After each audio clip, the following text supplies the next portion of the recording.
अच्छा हाँ हाँ वो तो मीशो तो मिल रहे हैं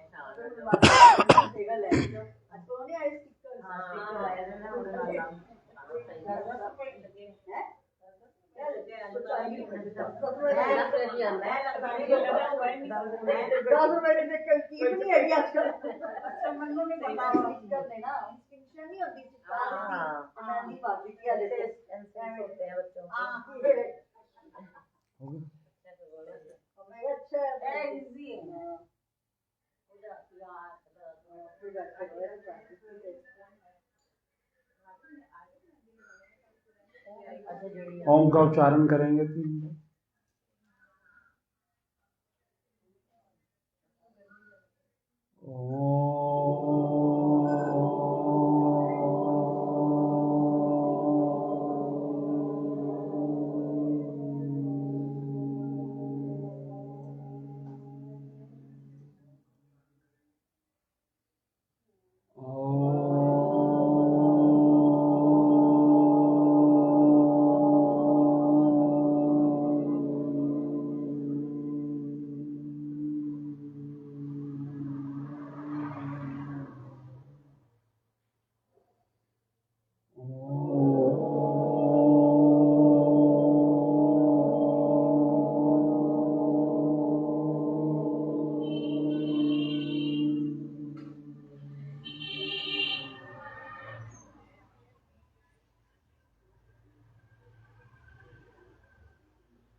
बोलो विष्णु भगवान की जय।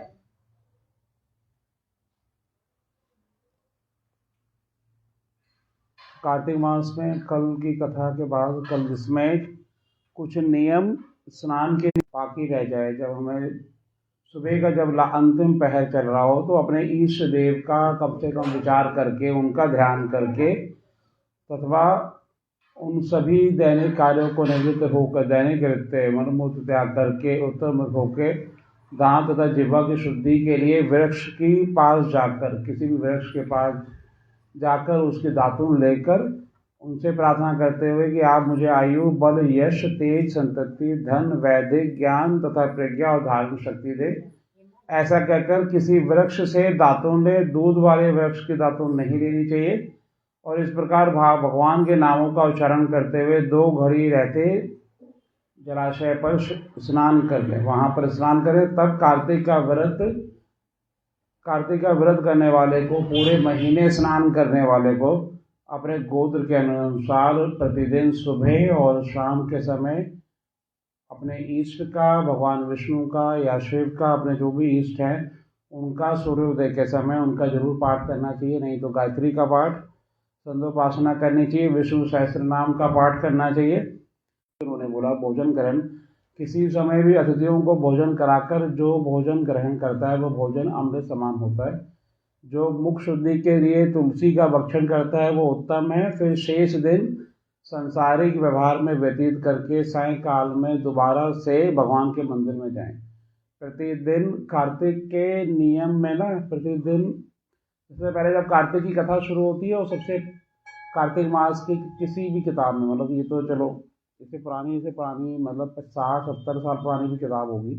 चाहे कोई भी लेखक हो, कार्तिक पुराण की सबसे प्रथम पेज से जब शुरू होती है कार्तिक की कथा, उसमें सबसे नियमों में स्नान के बाद कहीं ना कहीं अपने भगवान विष्णु के मंदिर या उनके सम्मुख शिव के मंदिर, दुर्गा के मंदिर, कहीं ना कहीं उसमें सबसे पहले यही लिखा गया है कि स्नान के बाद हमें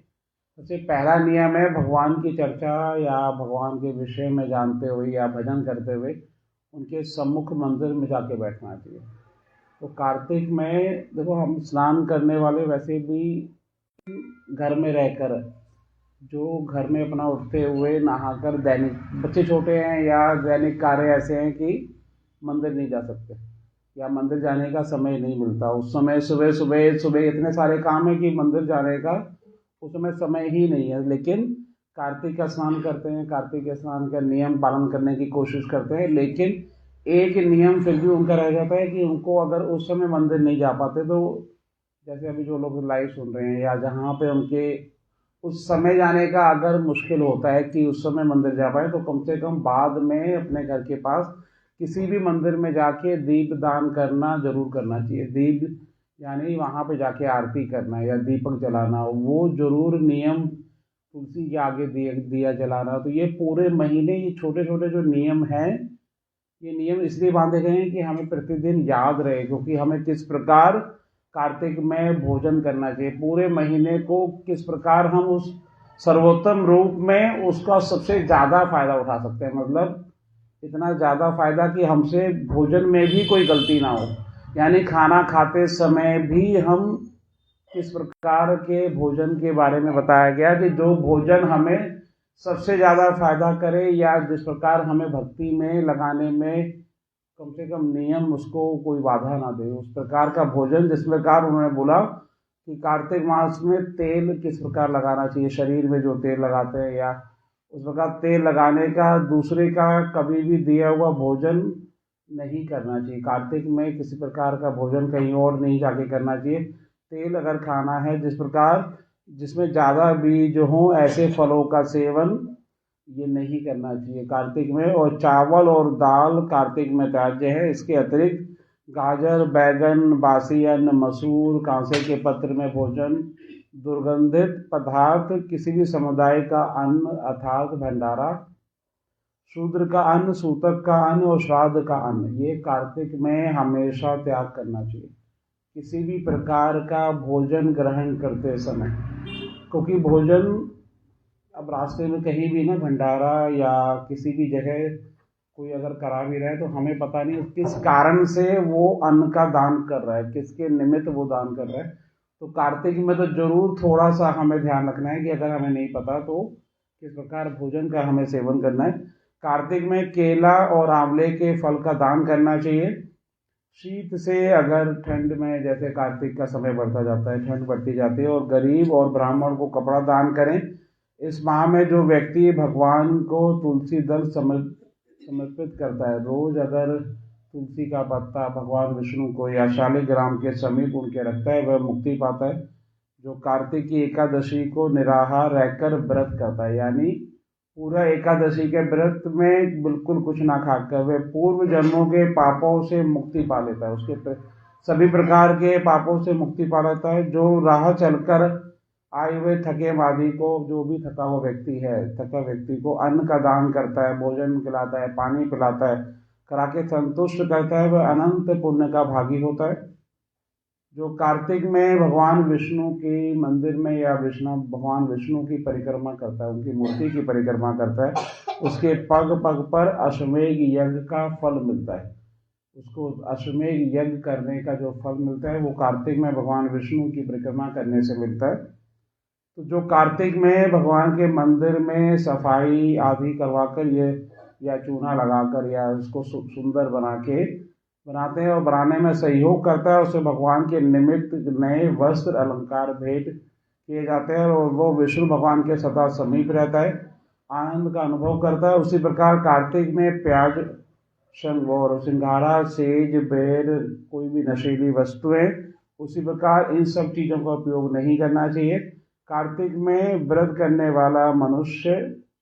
देवता, वेद, ब्राह्मण, गुरु, गौ, व्रती और स्त्री और महात्माओं की निंदा ना करे किसी भी प्रकार का पूरे महीने, क्योंकि सबसे मुश्किल नियम यही है कि हम लोग कैसे भी करके किसी भी प्रकार की निंदा में सम्मिलित ना हो। मतलब बचा कौन है ना, वेद यानी शास्त्रों की बुराई नहीं कर सकते, किसी ब्राह्मण की नहीं कर सकते, किसी गुरु की नहीं कर सकते, यानी अपने गुरु या किसी भी प्रकार का कोई भी गुरु हो किसी का,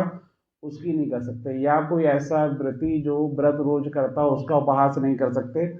या कोई भी स्त्री है ना, किसी प्रकार की स्त्री का उपहास नहीं कर सकते, ना किसी महात्माओं की निंदा कर सकते हैं। यानी सिर्फ एक ही व्यक्ति बचा है, वो है पुरुष बचा है ना, तो पुरुष की कर सकते हैं अगर वो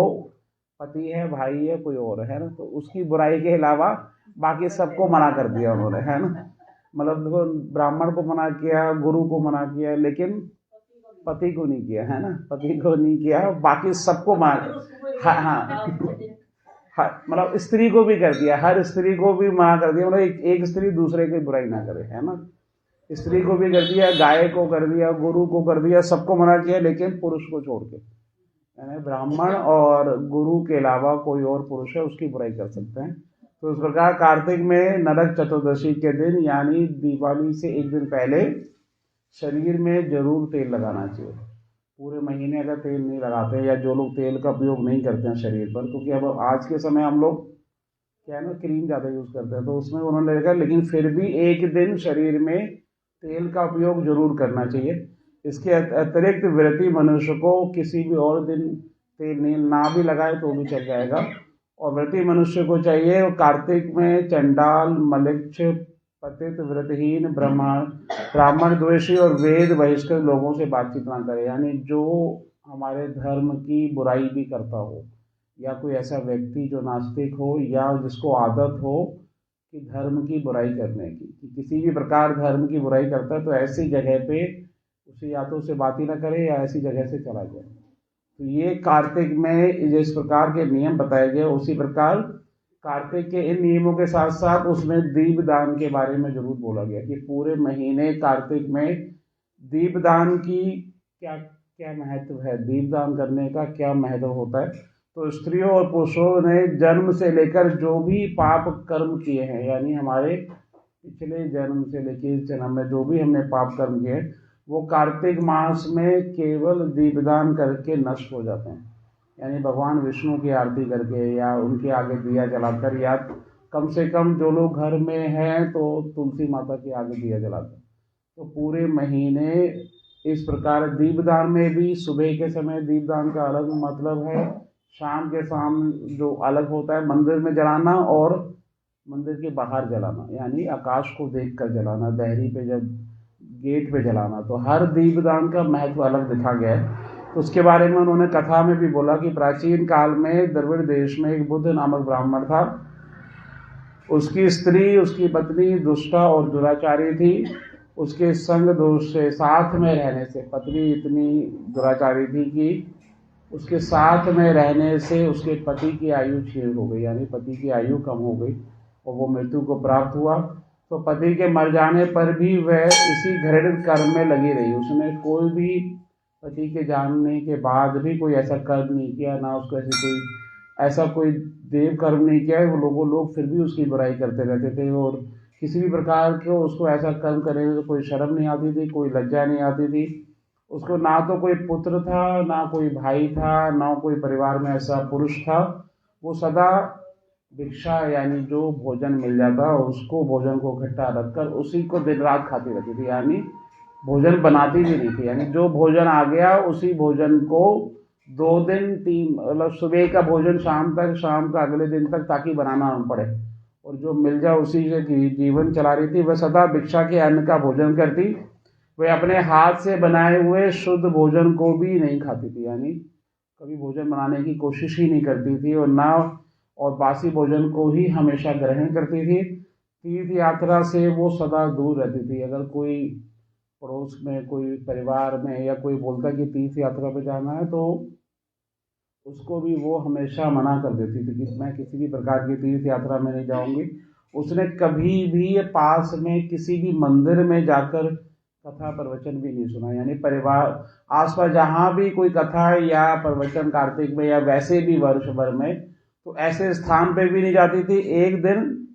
इसी प्रकार समय बीत रहा था, उसका जीवन चल रहा था, और एक समय वहाँ पे एक ब्राह्मण निकला, कुश नाम का, एक दिन ब्राह्मण निकला, कुश नाम का। वो ब्राह्मण को निंदित कार्यों में, जैसे कुछ को पता चला कि ये ब्राह्मण होके स्त्री ऐसा जीवन काट रही है, पूरे नगर में सबको पता था कि ये कोई भी ऐसा कर्म नहीं करती जो ताकि उसका उद्धार हो सके। तो ब्राह्मण को, कुछ को, जो ब्राह्मण वहाँ से निकल रहे थे, उनको जब पता चला तो उनको बड़ा कष्ट हुआ। तो ब्राह्मणों की निंदा उसको देखी नहीं गई, क्योंकि एक ब्राह्मण वहाँ पता चला कि पूरे इलाके में सब उस स्त्री की निंदा करते हैं कि कहीं से ही उसके ब्राह्मण कर्म नहीं है। वो पूरा दिन से लेके जीवन, लेकिन अन्न मिल जाता था क्योंकि ब्राह्मण थे तो लोग दान कर जाते थे परिवार से, ताकि कुछ उसका भोजन चलता रहे। लेकिन उसको देखकर, उसके बारे में जब उस ब्राह्मण को पता चला, उसे रहा नहीं गया और उसने जाकर बोला, उसने जाके उस स्त्री को बोला कि मूर्ख नारी, तू मेरी बात ध्यान से सुन, ये देह पाने ली, यानी मनुष्य की योनि मिलने के लिए हमें पता नहीं कितने जन्म अच्छे कर्म करने के बाद बड़ी मुश्किल से मनुष्य की योनि मिलती है। एक दिन इसका नाश अगर हो जाता है ना, एक दिन भी अगर हमने ऐसा काम नहीं किया या अच्छा कर्म नहीं किया, तो अगर हमारा नाश होता है तो समझ लो कितना बड़ा तुमने पाप किया, और तूने पूरा जीवन अपने पति के साथ होने के बावजूद उसके बाद भी कोई भी ऐसा कर्म नहीं किया जो तू अगले जीवन में इतने पाप जो कर रही है। इस प्रकार उसने सुनाना शुरू किया उसके अत्यंत शरीर को, यानी तू हमेशा अपने शरीर और अपने बारे में ही चर्चा करती रहती है। इसके तो किसी भी प्रकार के उसने उसी प्रकार का उसने ये भी बोला कि जो भी तेरे अंदर मोह है उसको त्याग दे। सबसे श्रेष्ठ देवता भगवान विष्णु हैं, उनका चिंतन किया कर, उनकी लीला, उनकी कथाएं, उनके बारे में सुना कर, वहाँ जाकर सुना कर। और जब किसी भी प्रकार का कीर्तन हो, जागरण हो, कहीं भी कथा हो रही हो, वहाँ पे जाकर कम से कम बैठकर कथा सुन लिया कर, कथा सुन लिया कर। और ज़रूरी नहीं है कि भगवान को पाने के लिए ना, देखो इतने सारे युगों में बहुत प्रकार के, कार्तिक की कथा में भी आगे चलकर बहुत सारे भक्त आएंगे जो या तो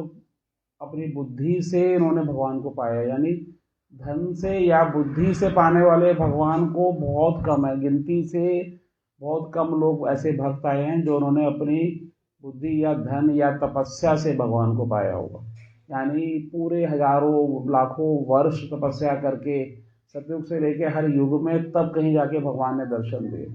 और बहुत सारे भक्त, उनसे लाख गुना इतने सारे भक्त हैं जो अपनी सरल भक्ति के कारण, यानी सरल स्वभाव के कारण, मतलब उनसे किसी ने उम्मीद भी नहीं की होगी, ना उनको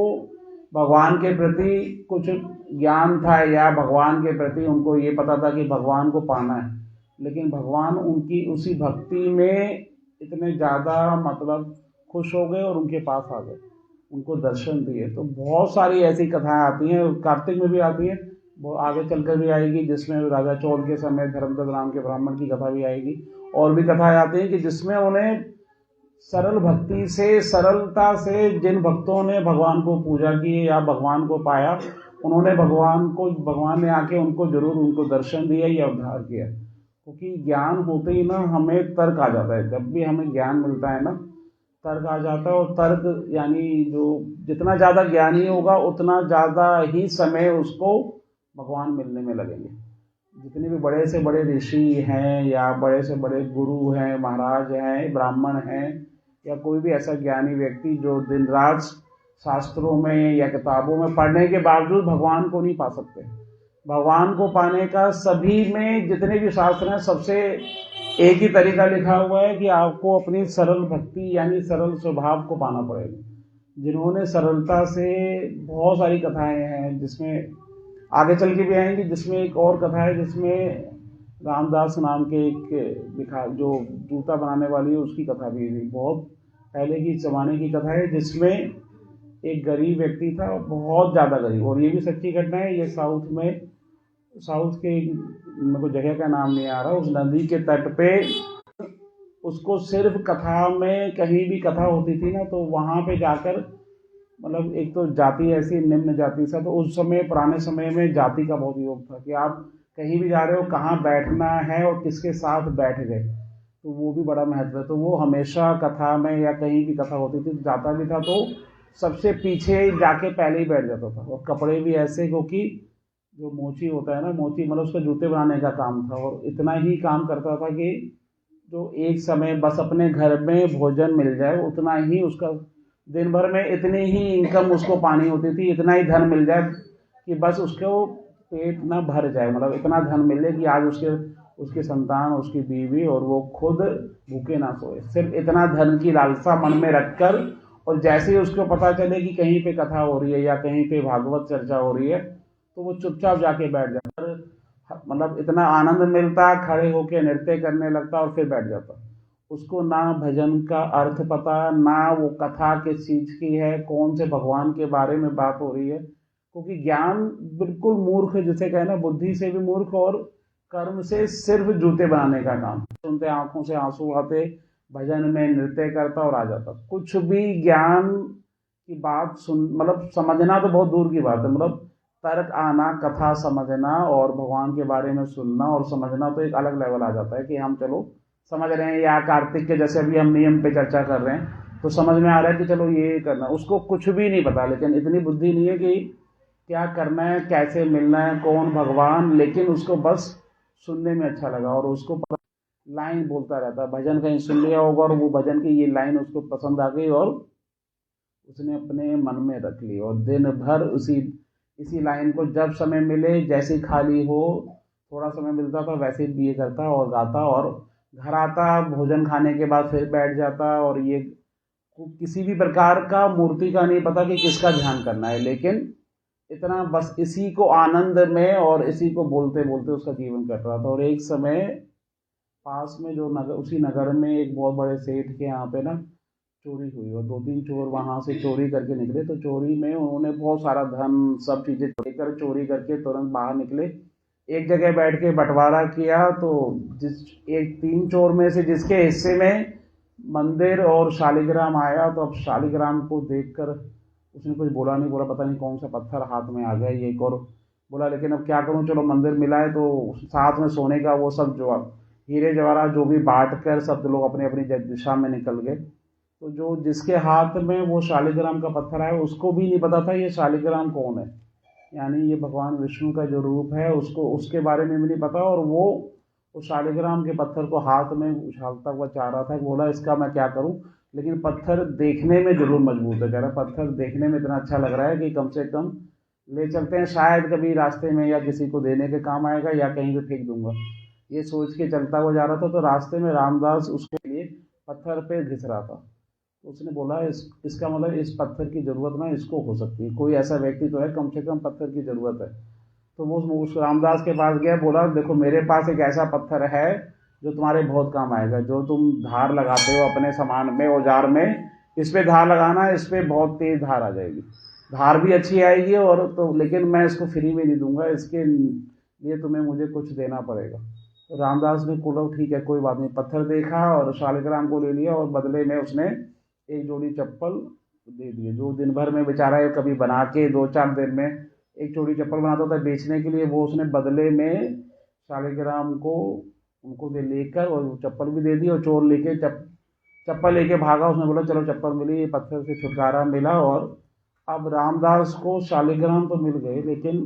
रामदास को भी उसी नियत से शालिग्राम, रामदास को भी नहीं पता कि शालिग्राम है कौन, क्योंकि जब हमें ज्ञान ही नहीं है ना तो हमारे लिए सब पत्थर है। वो पत्थर उसके लिए एक ही चीज का काम करता था कि वो औजार घिसने के लिए, यानी जब जिस सुई से या जिससे हम जूते चप्पल उसको धागा निकालते थे, सिलता था, उसमें अगर कभी चाकू में या औजार में धार लगानी होती थी तो वो शालिग्राम के ऊपर पकड़ के उसी पे घिसना चालू किया और वाकई में जैसे घिसता तो धार और अच्छी निकलती है ना, और अच्छी निकलती। लेकिन शालिग्राम को ऊपर धार लगाना भी बड़ा मुश्किल है, तो शालिग्राम का साइज बड़ा, तो वो दोनों पैरों के बीच में दबाकर, यानी दोनों पैरों के बीच में शालिग्राम को पकड़ लेता था, पैरों से दबा के फिर दोनों हाथों से उस पर घिसता था रोज उसी दिन। और उसको एक रत्ती भर इतना नहीं पता ये भगवान विष्णु है, जबकि उसमें शालिग्राम के हर पत्थर में कहीं ना कहीं उसमें कोई ना कोई चिन्ह ऐसा होता है जो शालिग्राम को एक उस पत्थर को भगवान विष्णु के, ब्राह्मण की नज़र चली गई, ब्राह्मण की नज़र चली गई, ब्राह्मण ने देखा, बोला दिखाना जरा क्या तेरे किस पे धार लगा रहा है तू, ले दे लिया, हाथ में लिया। तो उसने बोला अरे मूर्ख, ये तेरे को पता नहीं है कौन है, ये भगवान है, तो भगवान को अपने पैरों के नीचे दबाकर धार लगाने में लगा हुआ है, मूर्ख इनका, ये शालिग्राम भगवान है, तेरे को इतना नहीं पता। उसको क्या पता, उसने बोला कोई भी हो मुझे नहीं पता, मेरे को तो कोई चोर बेच के चला गया था। तो उसने, ब्राह्मण ने कैसे भी करके कुछ पैसे देकर बोल ये पत्थर मुझे दे दे, तेरे किस काम का, पैसे दिए और शालिग्राम को अपने घर ले गए। ब्राह्मण अपने घर ले गया, सबसे पहले उसने माफ़ी मांगते हुए उनको स्नान कराया, पंचामृत से स्नान कराया, देसी घी से अच्छे से आसन पे बिठाकर पूरे मंत्रों द्वारा, जिस प्रकार मंत्र पढ़े जाते हैं उस मंत्रों द्वारा भगवान विष्णु भगवान की पूजा करके, आरती करके, तुलसी का पत्ता रखकर भोग लगा के उसने अपना पूजन शुरू कर दिया ब्राह्मण को। क्योंकि ब्राह्मण को इतनी खुशी हुई कि देखो चलो मैंने आज इतना बड़ा अच्छा कर्म किया कि मैंने आज शालिग्राम को, पता नहीं कहाँ वो नीच जाति के व्यक्ति वो पैरों में दबा के और पत्थर पे पता नहीं क्या लोहे का घिस घिस के मेरे प्रभु को इतना उसने कहाँ पे पड़े हुए थे, मैं चलो आज उनको ऐसी जगह पे ले आया, आज से उनका पूजन भी शुरू हो जाएगा, भोग भी लगेगा। तो वो जैसे ही उसने एक दिन दूसरा दिन ही बीता होगा और सोते समय रात्रि में भगवान विष्णु ने उनको दर्शन दिए। भगवान विष्णु ने स्वप्न में ब्राह्मण को दर्शन दिए, बोला कि हे ब्राह्मण देव, मुझे वापस उसके पास ले जाओ, मुझे वापस उस जो जहाँ मोची से तुम रामदास से लेकर आए उस पत्थर को वापस उसको जाके दे दो, और मुझे यहाँ पे आनंद नहीं आ रहा, तेरे घर आनंद आता था जिस प्रकार किसी भोग में नहीं आता। और जब वो पैरों से मुझे दबाकर और मेरे ऊपर जब वो औजार की धार लगाता था, मुझे लगता था कि जैसे उसने सब कुछ अपना सब कुछ मेरे ऊपर समर्पित कर दिया। तो ये सब स्वप्न में देखकर ब्राह्मण को सुबह जैसी आंख खुली, उसने तुरंत शालिग्राम को कपड़े में लपेटा और तुरंत भागता हुआ उस मोची के पास गया और मोची को जाकर पूरा मूर्ख के पूजा करता था और पैरों की दबा से अपने, तुझे नहीं पता कि किस प्रकार तू इनको कष्ट दे रहा था, लेकिन फिर भी इनको मेरे पास नहीं रहना, इनको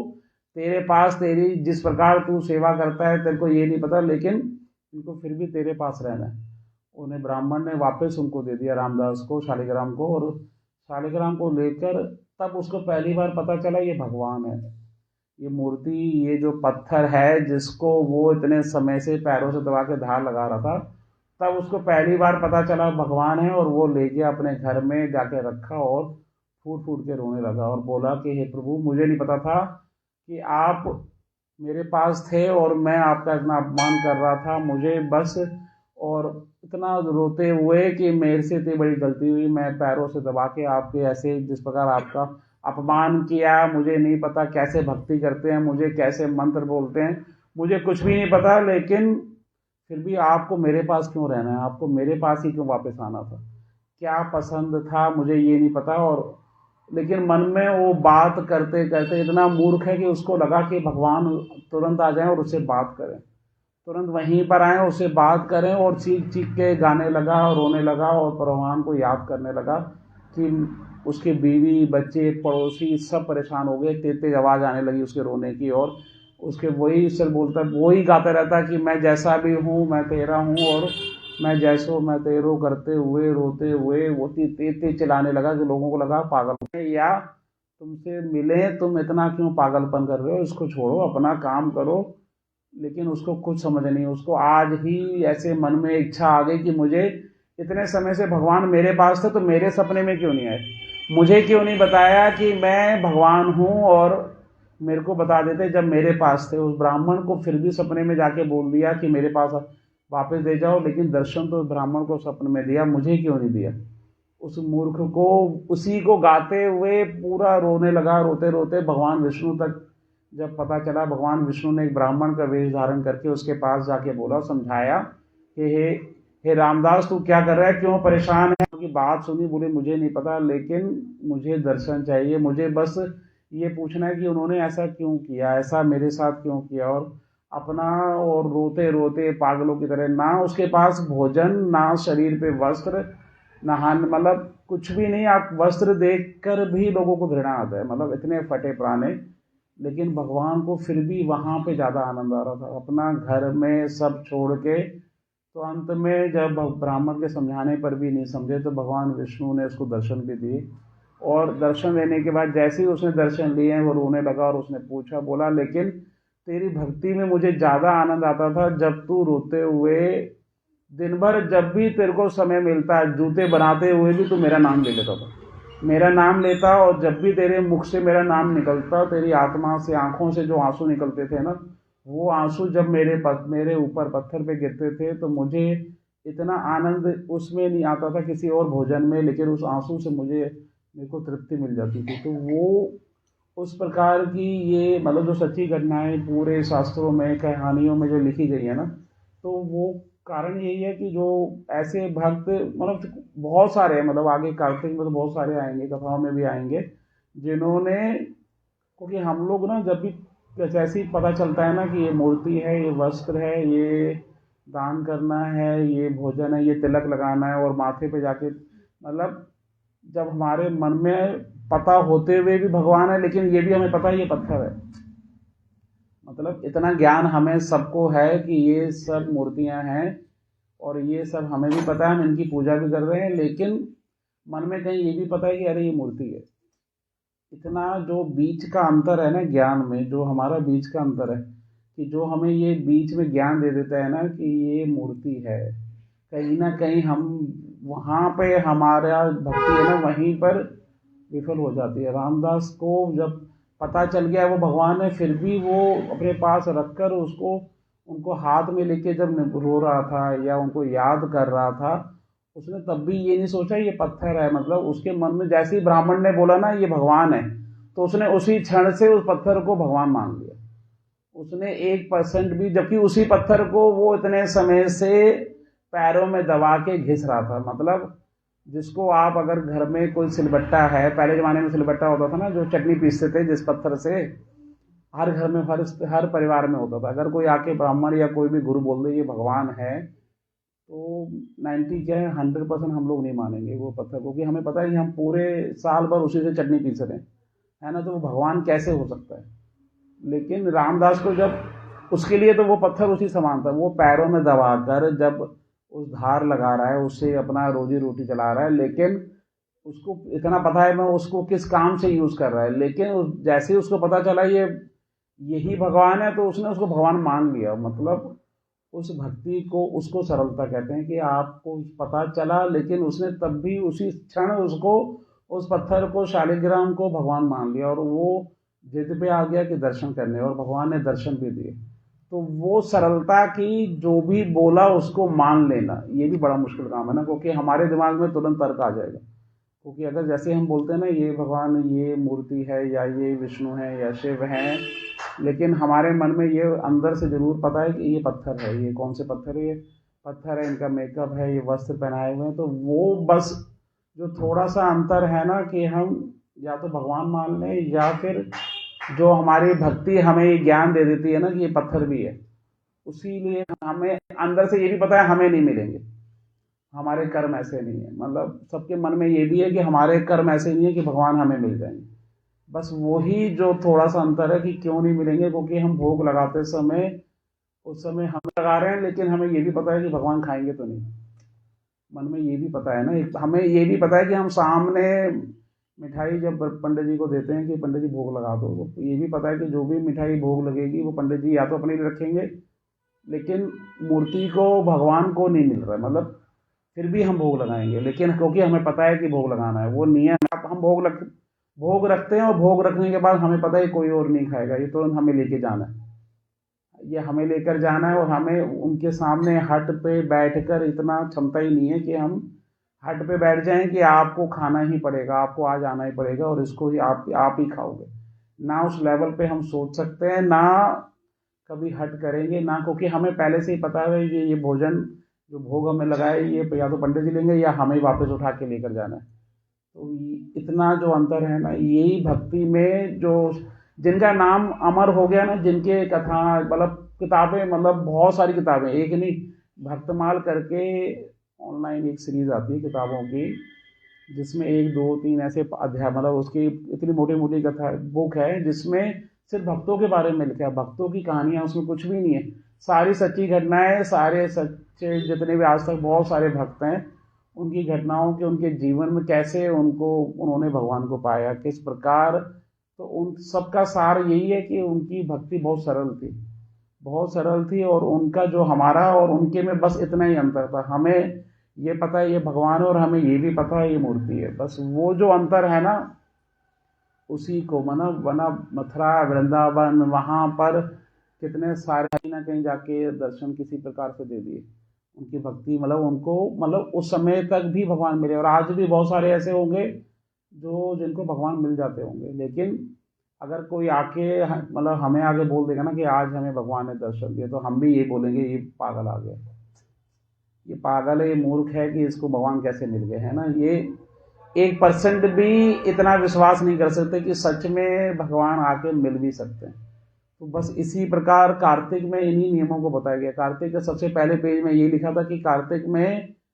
कहीं भी पूरे महीने भगवान, जितने भी देवी देवता हैं, वो कार्तिक में पृथ्वी पर आ जाते हैं। सबसे पहली लाइन यहीं से शुरू होती है कि कार्तिक में समस्त देवता पृथ्वी में आ जाते हैं, और दिन भर जरूरी नहीं है कि वो हमें ब्राह्मण के या किसी संत महात्मा के या करने वाले थे, जो बड़ी दुर्घटना थी उसको बचाने के लिए भगवान छोटे से टकरा कर रोक कर आपको चले जाए, वो व्यक्ति उस रूप में मिल जाए। तो पूरे महीने किसी से भी मिलें, और किसी को भी अगर कहीं भी मिलता है कोई भी, तो उसको उसी प्रकार मिलना चाहिए। कार्तिक में इसीलिए बोला गया कि सबको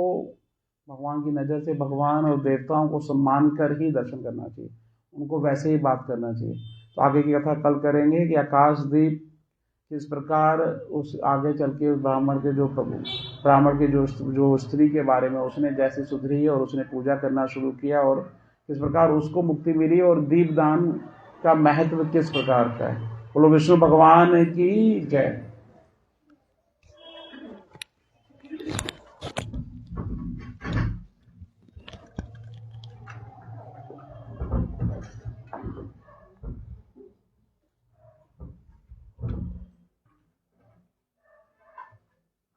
कार्तिक मास की जय। तुलसा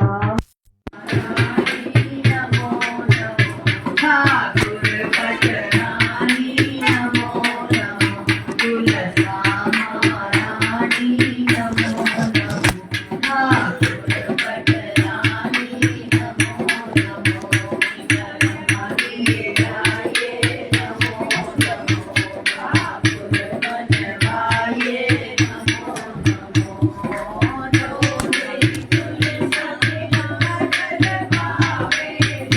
मेरी तुलसा के गंगा जल पावे, बसे बैकुंठ परम पद पावे, तो बसे बैकुंठ परम पद पावे। तुलसा महारानी नमो नमो, ठाकुर पटरानी नमो नमो,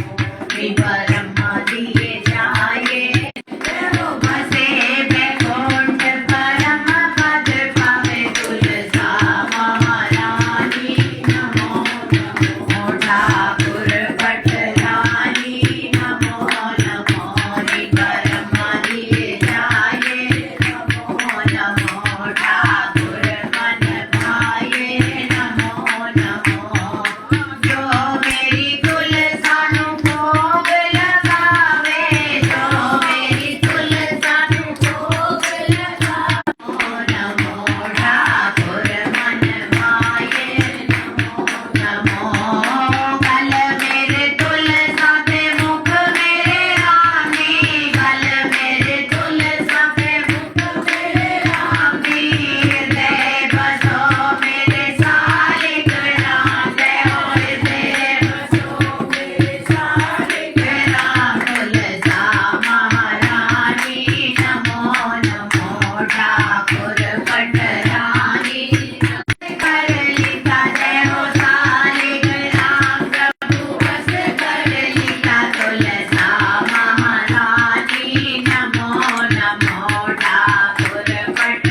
मैया की जय, कार्तिक मास की जय, गंगा मैया की जय, हर हर गंगे, हर हर गंगे, हर हर गंगे।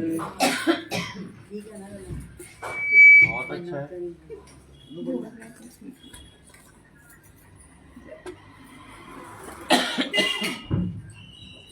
बुलबुल के बिहारी लाल की जय, मन चल वृंदावन चलिए, मन चल वृंदावन चलिए, जिते बस देने बावल शाह,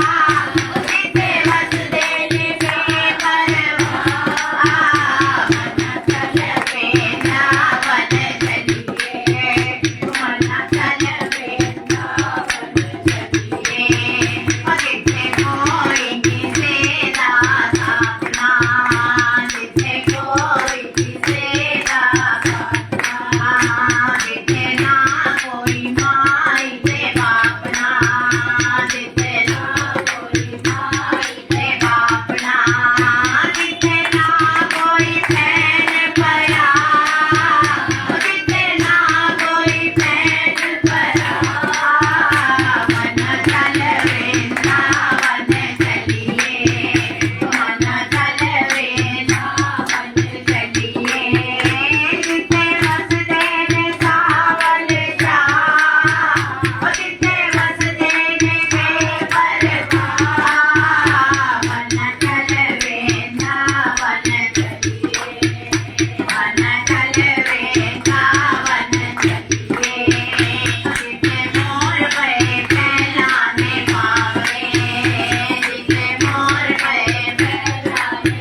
बल जोड़ी सरकार की, कार्तिक मास की, आज के आनंद की। जय जय श्री राधे, जय जय श्री राधे, जय जय श्री राधे।